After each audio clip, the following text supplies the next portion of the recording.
مسئلہ دنیا میں ایسا نہیں ہے جس کو اللہ حل نہ کر سکے. ہے کوئی مسئلہ ایسا؟ لیکن ہمیں مسئلہ پیش آتا ہے تو ہم کہاں جاتے ہیں؟ پہلے نمبر پر تو یہ کہ آدمی پریشان ہوتا ہے تو دنیا کے مالدار سیاستدار یہ وہ الا فلاح، تھوڑا دیندار ہے تو کدھر جاتا ہے؟ اس کو پہلے تعویذ چاہیے.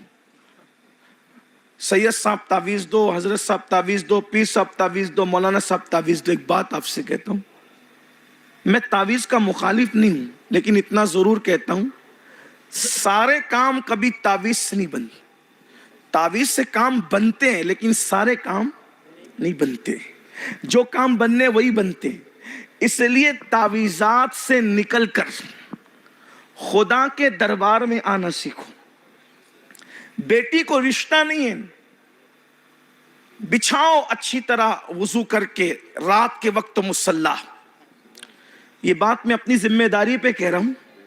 اگر لکھ کر لینا چاہتے ہو تو میں لکھ کے بھی دینے کے لیے تیار ہوں، اور میری بات پوری نہ ہو تو جو سزا دینا چاہتے ہو وہ سزا لینے کے لیے بھی تیار ہوں. راجستھان والوں میری بات کو غور سے سننا.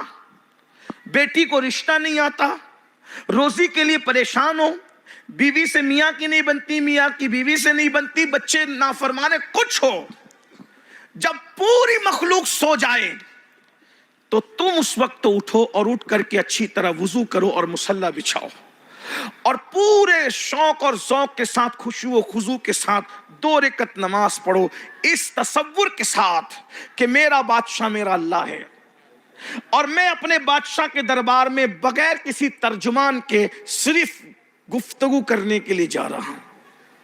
میں اس سے محو لقاء کے لیے، میں محو مناجات کے لیے، شرف ہم کلامی کے لیے.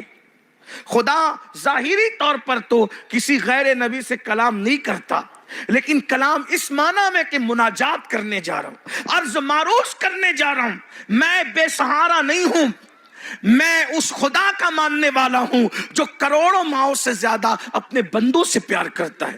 ابھی میں نے 70 ماؤں کا ذکر کیا، آپ نے سوچا ابھی کروڑوں ماں کہہ دیا. میں نے کہا خدا کا کوئی فعل محدود نہیں ہوتا جب اس کا علم محدود نہیں، اس کی ذات محدود نہیں، اس کی صفات محدود نہیں. اللہ اکبر لا محدود ہے تو اس کی محبتیں کیسے محدود ہو سکتی ہے؟